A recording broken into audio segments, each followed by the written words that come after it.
Karl-Anthony Towns was dominant in the first quarter and for much of the second quarter, was absolutely dominant, unstoppable. Miami Heat tried to throw everything they could at him. They tried to throw wings at him. He took them in the post with space around him and completely destroyed them. Wiggins was no match. Jovic was no match. They were biting on his pump fake. He was shooting deep threes, was showing the uniqueness that he has as a 7-foot center, the ability not just to shoot threes, but to shoot threes from 28 feet out and to shoot and be really, really aggressive. And he was able to get to the basket. He was able to post up. He was too strong, too powerful, too big, too skilled. Everything that we know of Karl-Anthony Towns at his position. What do you think of his performance? What do you think of, the not Jalen Brunson not being there aspect of it?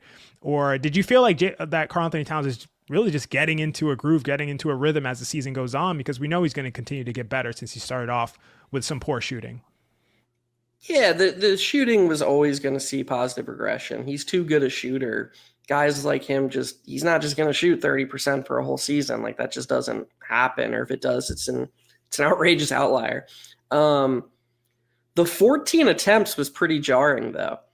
Cause like the whole thing with Towns, if you look throughout his career, is like, he's never been a high volume 3-point shooter. For as good a shooter he is, he doesn't shoot like as much as you really think he should, especially positionally. And especially when he's playing next to Jalen Brunson, when Jalen Brunson's the primary initiator, Towns should be shooting more. Like that should be a thing that happens. And for whatever reason, he just hasn't been doing it. I don't really understand why Brunson goes out and he's like, most people like imagine this is Julius Randle. Like if Julius Randle is there and Brunson's out, dude, Randle's like, this is my team now. I'm going to the hoop I'm starting the possession. This is my team. Towns was just like, oh, okay, I'm just gonna play off people and shoot more like when they pass to me. And it's like, man, I hope this like sticks. I hope because yes, he is an absolute beast on the inside and like a matchup nightmare for a team like the Heat who are trying to play a certain way. It was really smart when the Heat were playing small, when Kel'el Ware wasn't on the court, and Towns was just like, all right, enough of this. Like nobody can guard me. Let's just start there. And forcing those doubles, I'm sure you were cringing every single time that they were just gifting the Knicks doubles, but they were doing it. And the Knicks were mostly capitalizing. You don't score 140 points in regulation if you're not capitalizing.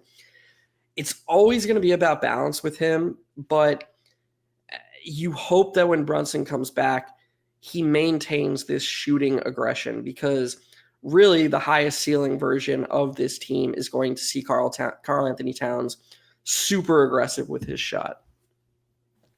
You nailed it. Obviously, the shooting aggression is number one for Karl-Anthony Towns. That's the thing that doesn't have to change when Brunson is back, right? So like he's not going to have the ball in his hands as much. He's not going to be able to kind of isolate on one side of the court as much.